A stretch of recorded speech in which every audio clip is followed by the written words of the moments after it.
Hello everyone, my name is Marsh, and this is my review of episode 4 of The Wheel of Time. Let's jump into it.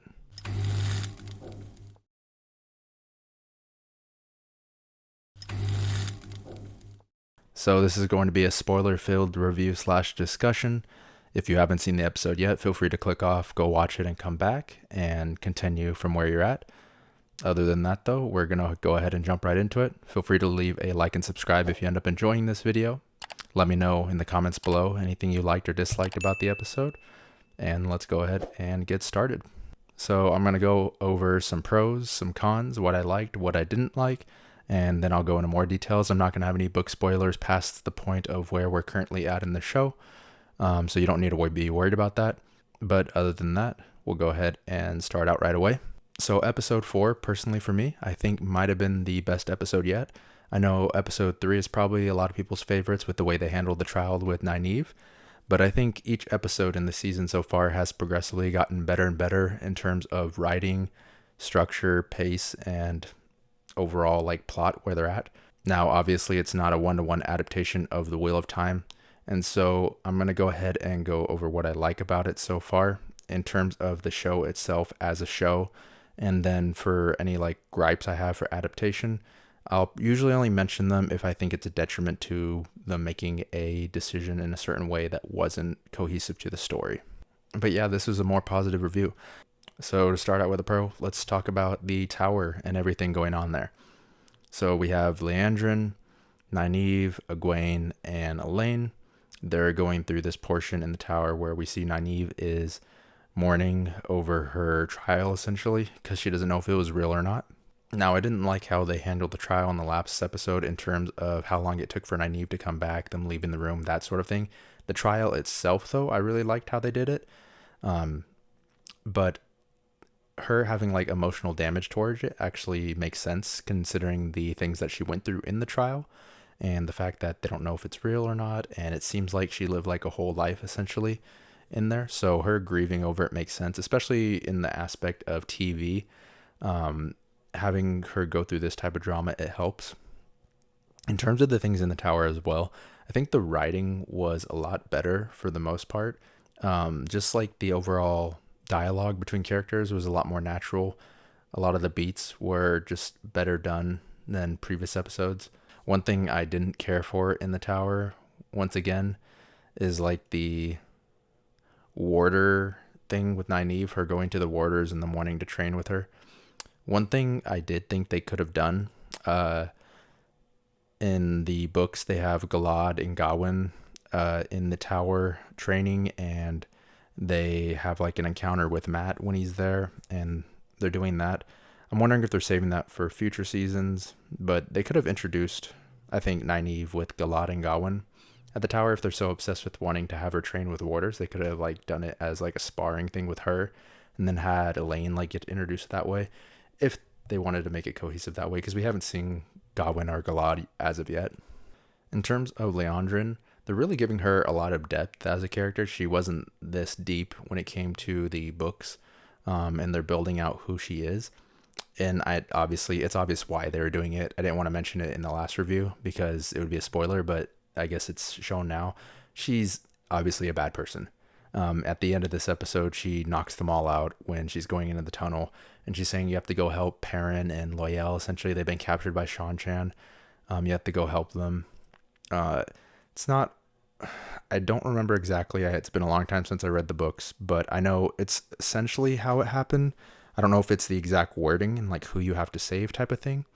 I think they were going to meet Rand and Mat and Perrin, I believe. Someone correct me in the comments, but I liked how they did it either way.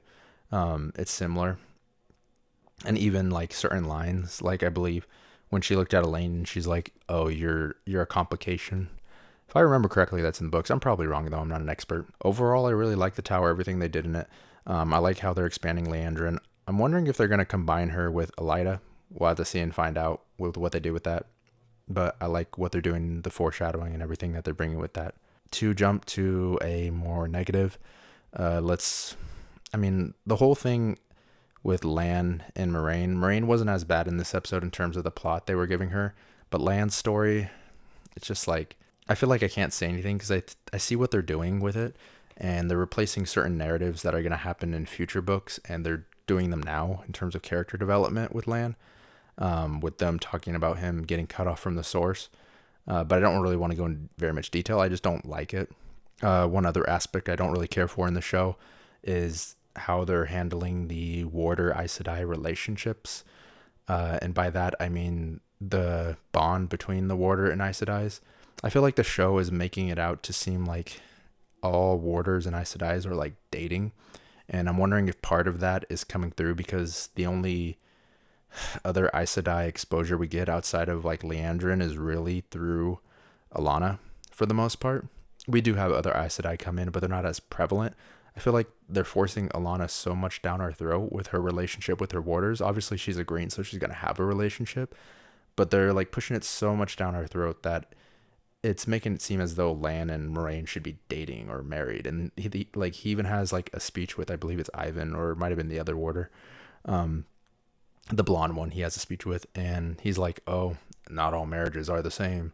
And it's like, not all, the warder Aes Sedai bond does not mean love or marriage. It's a bond, not a marriage. So that's just my little gripe with how they're handling that. I feel like they're very focused on it. And even with like Nynaeve, there's like the wannabe warder guy who's like trying to flirt with her. And it's like, they're very obsessed with making it a sexual relationship thing instead of like a platonic bond. Which, I mean, there's situations of both on both sides, but I feel like the relationship aspect is outweighing it. That's enough of that though. We'll get to more positives. I really liked what they did with Perrin and Elias. This is something that should have been in the first book for the most part. Their bond and their training, meeting Hopper.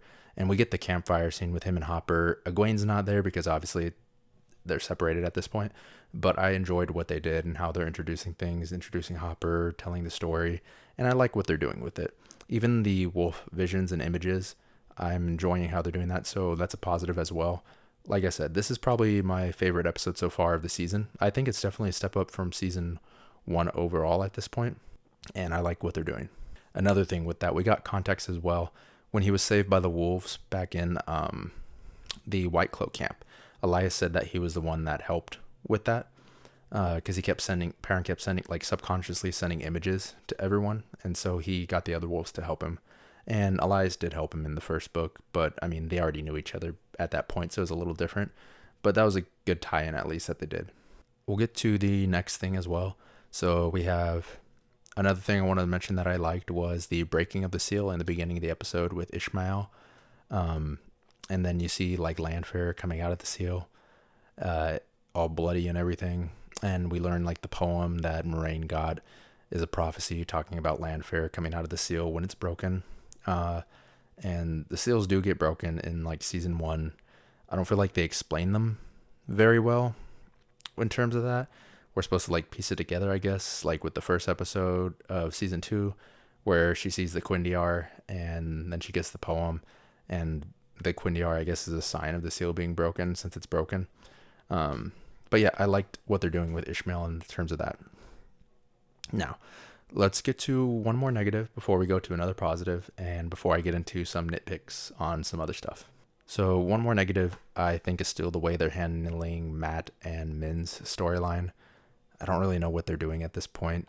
Mat, I don't know if they're just like dropping the dagger, if he's secretly not obsessed with it, or if he still has an obsession that's like pulling him towards the dagger. I don't think we know exactly what's going on with that as of right now. And it'd be good to get some clarity. We barely saw him in the episode. And I'm not really feeling their plotline with how they're handling it right now. We'll see where it goes. It sounds like they're having everyone meet up in Falme, which is going to be interesting to see. I guess what they're doing with the combining of book 3 and 2, I'm assuming Rand's not going to be at Falme, or Falma, however you pronounce it. Instead, he's going to be in Tyr, I'm assuming, and Falma is going to happen with everyone else, and then everyone's going to go to Tyr. I don't know. I'm assuming that's how they're merging book 2 and 3, because it's not really a spoiler, but book 3 is kind of Rand's not really in it. It's just the group chasing Rand for the most part and trying to meet up with him and catch up to him because he goes out on his own. And he's already kind of out on his own already, except there is one complication that comes in at the end of the episode with that, and that's with Moiraine. Okay, so I haven't read the New Spring yet, so I don't know if they have more of Moiraine's background. I know they have stuff about her in the tower in New Spring, but we get a little like family stuff, so I don't know how canonical it is in terms of that, because they don't really mention her family much in the books, as far as I remember. But that was okay in the beginning. I'm fine with it. The part I didn't like was at the end, her mutilating Selene, or Lanfear, as we learn her to be. Now, in terms of Lanfear and Rand, I really do like how that relationship is going and how you can see Lanfear manipulating Rand. The actress is doing an excellent job in terms of that, and how she's basically twisting him around her finger and doing everything she wants until it gets unraveled at the end where Moiraine comes in and stabs her. That part I didn't really like because Moraine's not really like a a physical character. But that's obviously the take they're going with this, since she has no powers anymore, which I still don't get why they decided to do that. I don't know. I think they just did it to bring conflict with Lan, which is really dumb. It doesn't really make sense. That's my biggest gripe probably with season 2 is with Lan and Moiraine, how they're handling those two characters. But in terms of Lanfear and Rand, I like how they're doing it and how that relationship is developing. And obviously, before I thought Rand is going to go off his own, probably go to Tyr and skip Fama, but I don't know at this point, since Moiraine is with him now. So are they going to all meet in Fama? What's going on here? We'll have to wait and find out, I guess, to see how they combine it. There's only 4 episodes left, though, to cover about 1.5 books, since they're probably halfway, maybe a little more, through the Great Hunt. Now, time for a few nitpicks. I feel like there's a few things. One, the plot is very slow. Not that things aren't happening, they are.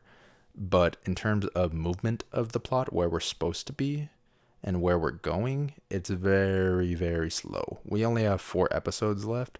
So are these last 4 episodes going to be like a race, basically, towards the final thing? Is it going to all just, maybe it's just going to be the Great Hunt and they're not combining the Dragon Reborn in it.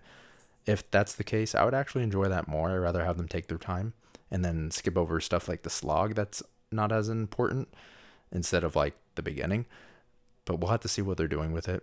I know in the promos they had shots in the IL Waste, so I have no clue when that's probably going to be the very last episode, like them showing up there at this point. I don't know.